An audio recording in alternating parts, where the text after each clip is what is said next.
kita yaitu Let's map go. Kalahari. Langsung aja tanpa berlama-lama ini dia Kalahari. Pesawatnya hari ini benar-benar pilotnya lagi sadar sepenuhnya ya. Alhamdulillah. Karena untuk garis pesawatnya dari tadi benar-benar adil banget membelah map ya, tadi beremu dari Mustard, kali ini di Kalahari. So, mungkin persebarannya akan lebih rata lagi walaupun tadi juga kita di beremu dari Mustard rata, tapi ada 1-2 tim yang terlibat pergesekan di awal permainan, tapi nggak masalah.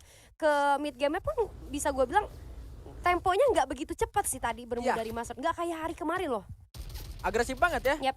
Tapi ternyata di sini Kalahari sudah ada pertemuan, ada tim DG bertemu dengan Zoom Esports sepertinya di sini di area comment post, tapi malah first blood terjadi ke arah tim FA. Bertempur ada juga MBR bersama dengan Voin 69 di area utara dari minimap, sementara pergesekan di area confinement masih belum terjadi karena memang pembagian posisi masih bisa dilakukan. FA kali ini sudah mulai mendapatkan 1/1 poin eliminasinya mengunci area shrine, sementara MBR satu player terakhir seharusnya melarikan diri untuk menyelamatkan dirinya dan masih ada kesempatan sebetulnya untuk menghidupkan kembali teman-teman ya. Yes, betul sekali, tapi pertarungan yang sangat cepat terjadi. Kita lihat dari tim FA pagi-pagi atau di menit-menit awal sudah mengumpulkan 3 poin eliminasi. Ya walaupun masih bisa dihidupin bener banget sama musuhnya, karena yang mereka cuma dapat 3. Berarti apakah mereka menggunakan meta satu yang gak ada untuk menghidupkan teman-teman yang lain? Bisa jadi. Nah, jadi Barusan ya udah hidup kalau satu gitu. soalnya.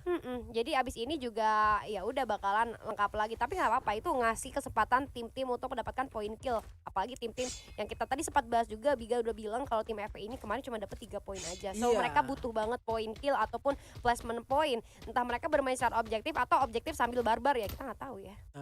Ada juga beberapa kerugian yang sebetulnya kalau misalkan lu turun di awal, terus lu ngelihat ada musuh di drop down lu di sana, kalau misalkan satu orangnya udah cabut buat nge-revive, itu bakal jadi rugi 3 lawan 4 yang bakal terjadi di tim lu. Tapi kali ini intensitas masih belum menurun di area Otak. comment post karena kali ini akan sudah mulai masuk. Ada tembakan dari shotgun kecil dari Made yang masih cukup lincah di arah Watchtower. Satu senjata shotgun mini saja, Made masih bisa survive dengan 32 poinnya. Follow up dari rekan-rekannya ternyata di sana terdelay. Malah Reva juga tertembak bersama dengan Chester, tapi hampir saja satu orang dari Zoom di sana ter-take down. Reva juga sudah mulai tertembak lagi. Bergerak mundur dengan DJ Alok yang dinyalakan. Menjadi kehilangan satu player untuk tim DG. Harus lebih berhati-hati kembali karena kali ini dari Zoom Esports benar-benar akan segera mengunci pergerakan dari tim DG supaya tidak bisa keluar sedikit pun dari kampung mereka. Tapi catatan juga untuk tim Zoom, untuk masuk ke area dari DG Esports mereka perlu setidaknya 1 atau 2 gluon dipasang kalau misalkan mereka mau masuk ya. Mau nyebrang ke arahnya si Andrik, Chester atau ke arah Reva. Iya, dan ini dari tim DJ Esports sendiri mereka membagi vision dengan 3 posisi yang berbeda. Cukup berani.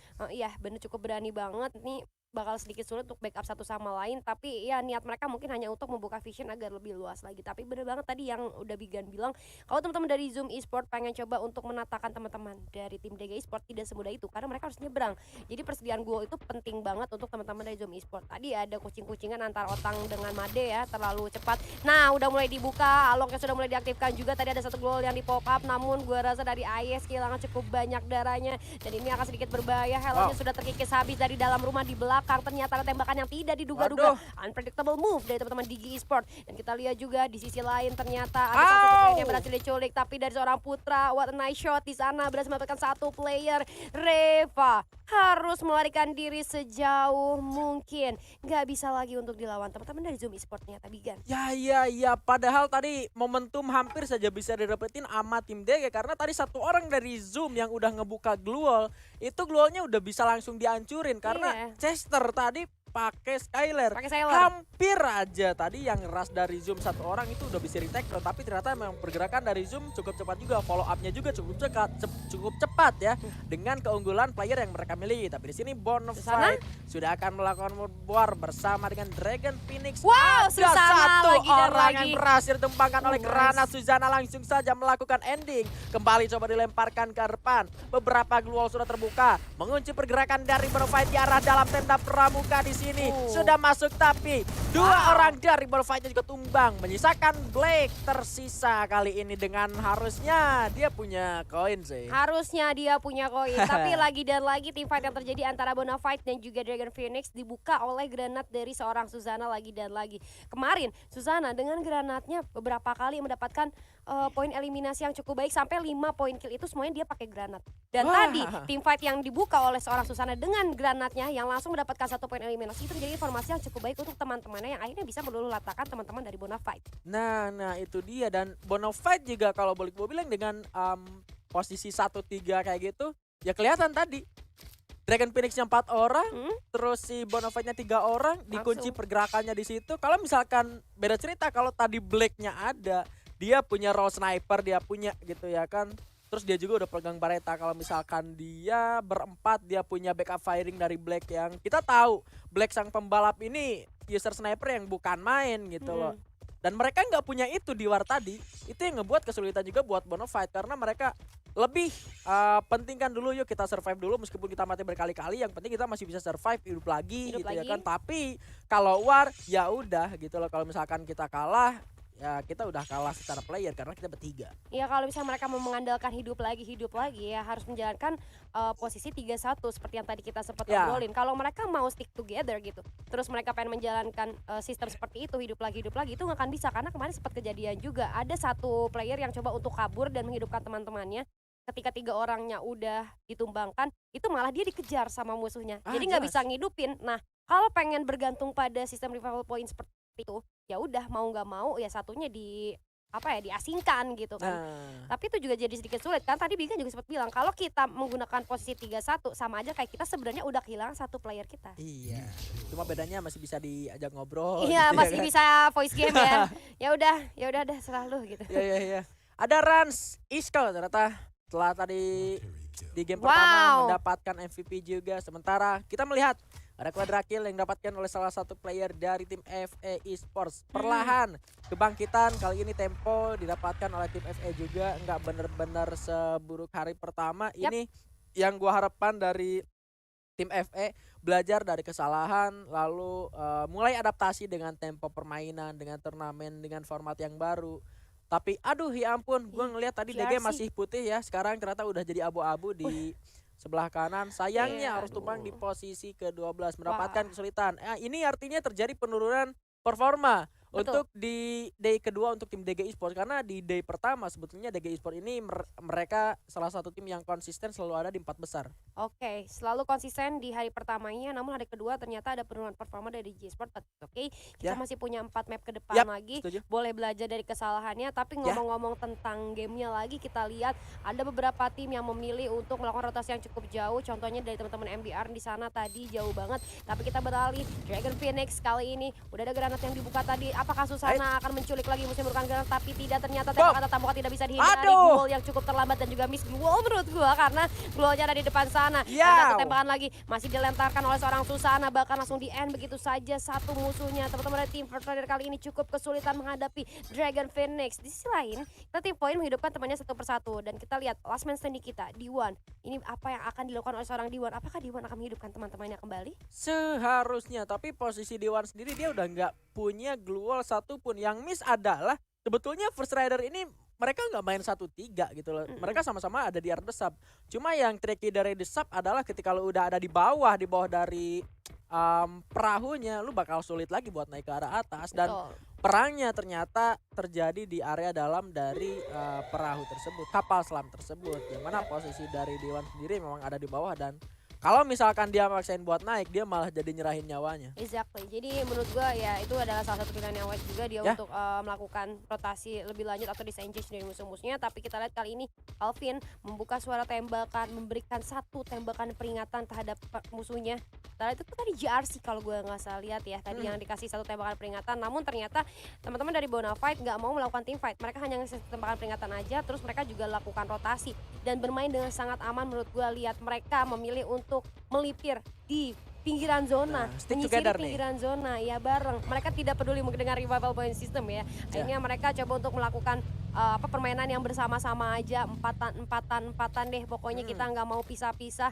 kita percaya satu sama lain. Karena mereka juga tadi sudah sempat menghidupkan satu sama lain ya. Ya, dan yang jadi minus juga kalau misalkan lu masih tetap 1-3 terus kalah nggak apa-apa. Yang berkurang bukan cuma jumlah orang dari tim lu, resource juga lu ke-reset lagi. Iya, Itu resource yang jadi ke-reset lagi. PR ketika misalkan lu bertiga, lu mati terus dihidupin lagi, resource yang nggak ada. Semakin banyak lu mati, semakin gak siap lu bakal ngelakuin perang. Tapi di sini di area ada Sap, ada Dragon Phoenix yang udah benar-benar siap war bersama dengan Bigetron Rasengan di area The Sub. Sudah saling melakukan setup satu sama lain. Untuk area The Sub sendiri masih ada di zona. Pergerakan dari Bonafide yang cukup mencurigakan kali ini berada di area belakang dari tim Dragon Phoenix. Harus lebih berhati-hati. Dan pergerakan dari Bigetron Rasengan juga, mereka lebih objektif untuk masuk ke dalam zona terlebih dahulu karena memang masih bisa untuk menghindari pertempuran. Dan hati-hatinya untuk tim Dranix, kali ini sudah mulai ada tembakan yang dibuka dari arah tim Bonafide ini yang harus segera diselesaikan. Lo mau war, ayo gasken. Sekarang lo nggak mau, ya udah mending cabut dari sekarang sebelum zonanya nyusut dalam waktu 35 detik lagi, karena zona menyusut bakal lebih cepat gitu loh. Mereka ada di area yang agak sedikit jauh dari zona, dari titik zonanya ya. Yap, betul sekali. Jadi benar-benar kata Bigan kalau pengen team fight ayo, enggak juga ya udahlah kita cabut aja kalau gitu, karena seperti yang Bigan bilang juga, zona ini sekarang lebih cepat lagi dan itu akan sedikit merugikan kalau mereka tunggu-tungguan kayak gini. Namun hati-hati, Surya ternyata terkena tembakan yang mungkin sedikit berbahaya untuk seorang Surya di open field seperti ini. Ada satu gol yang tadi dia coba pop up juga, namun akhirnya kita lihat mungkin dia akan mencari tempat yang sedikit lebih aman lagi. Sementara teman-teman dari Zoom Esport melakukan rotasi sebelum zona menempel ke arah mereka. Udah menemukan satu vehicle, it's good buat mereka. Jadi mereka akan coba untuk rotasi lagi, tapi kita beralih ke arah teman-teman dari tim FA di mana tembakan yang tidak dapat dihindari di mana Ading, sayang sekali. Ada tembakan yang meleset, namun ada tembakan lain juga yang masuk ke arah seorang Adin. Kita lihat juga dari Ihsan ini coba untuk mencari celah, tidak ada siapapun yang bisa menemani dia. Menjadi last man standing ini akan menjadi sedikit kesulitan. Namun Gedai 2-3 kali ini dan juga Couple bersama teman-temannya agak sedikit kebingungan karena sudah mulai terdeteksi di mana posisinya. Couple dan teman-temannya berdiam diri di dalam rumah, nggak bisa kemana-mana. Karena kalau misalnya menurut gue dia mau keluar pun itu akan sedikit berbahaya. Banyak banget tim yang lain yang udah nungguin mereka di depan. Ya ampun, ternyata agak sedikit kerugian untuk Bonafide karena rumahnya nggak ada di dalam zona, tapi Gustav mendapatkan satu knockdown ke arah yang lain, sementara rekan-rekannya mulai komit ke arah tim dari CSGO Boba. Kali ini masuk seorang Gustav dengan Mage 7-nya masih bisa untuk melepaskan tembakan, kembali mendapatkan satu knockdown sendirian saja sampai akhirnya Bonafide-nya malah tumbang oleh tim CSGO Boba karena memang tadi posisi rumah dari Bonafide sama sekali tidak mendapatkan celah zona. Julia, nggak dapet zona, namun kita beralih. Zoom Esport kali ini berhadapan langsung dengan tim MBR di mana Ayes berhasil ditumbangkan, bahkan Rapa. Oh my god, ada critical damage yang masuk. Dua player dari tim Zoom Esport harus langsung ditumbangkan. Akan coba untuk diberikan satu distraksi menggunakan granat, namun kita lihat Zeus akhirnya berhasil didapatkan. Putra ini menjadi sedikit space untuk mereka melakukan proses revive terhadap teman-temannya. MBR dash to satu jump shot yang cukup baik, namun ternyata miss yang keduanya, harus terjatuh begitu saja. Backup yang cukup jauh dari seorang Winzy. Aduh, kemana Winzy? Malah keluar dari zona. Ya ampun, ditelan begitu saja zonanya. Tapi Gedai menerima tembakan yang cukup panas. Hujan peluru dari JRC kali ini dilontarkan ke arah CSGO Boba. Nggak bakal dilanjutin. Mau coba cari jalan yang lebih aman lagi aja, Kak. Tapi nggak ada yang aman. Karena ternyata di sisi kiri pun ada tim musuhnya, yaitu ada Bigetron dan juga Rans Esport yang sudah menanti mereka. Kalau mereka rotasi ke sana, mereka akan tetap terjepit juga gitu. Namun mereka memilih untuk dijepit aja daripada mereka perang di luar zona. Kita lihat Rama kali ini harus terjatuh, langsung dipulangkan ke arah lobby, Bigan. Ya, ini sebetulnya yang bisa dimanfaatkan oleh JRC kalau misalkan mereka bisa mencari celah antara pertempuran Rans dan juga BTR Rasengan. Di sana satu orang sudah berhasil dipulangkan ke arah lobby. Iki didapatkan salah satu player dari tim Bigetron.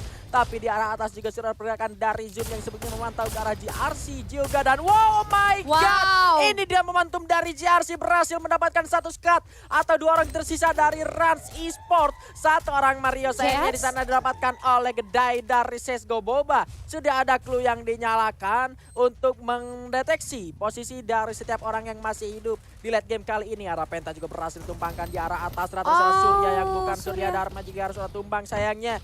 GRC tidak mendapatkan momentum mereka untuk masuk ke dalam zona selanjutnya. Julia, Sesko Boba juga tumbang di posisi ke-6 kali ini. Oke, Lim tersisa seorang diri menjadi lone survivors di antara 4 tim lainnya. Ini akan sedikit sulit, tapi Maal dan Shotgun coba untuk memberikan satu tembakan. Masih belum connect pelurunya, jump shot dilakukan, namun ternyata miss. Maal pun harus berhasil ditumbangkan. Tapi Dragon Phoenix tidak bisa melanjutkan perjalanannya. 4 tim tersisa kali ini. Bigetron, yaitu seorang Brian mengurung dirinya di dalam glue wall, coba menghirup inhaler, tapi di atas ada Zoom Esport yang lebih luas lagi visionnya melihat ke arah bawah. Tapi GRC with a nice play ketika dia nembak ke arah depan, menumbangkan GRC. Dari atas ada Zoom yang siap nembak dia. Bigetron pun ternyata harus puas di posisi ketiga saja. 2 tim tersisa kali ini, FE dan juga Zoom. Apa yang akan terjadi? Ihsan sudah menyiapkan double vectornya, namun ternyata ada seorang IS mengantisipasi dengan satu lemparan, dan nanti yang menurut gue itu nggak bisa karena posisinya cukup gelap ternyata, Bigan. Yes, Ihsan gak ada resort apapun, dia cuma punya satu granat yang sebenarnya bisa dimanfaatkan,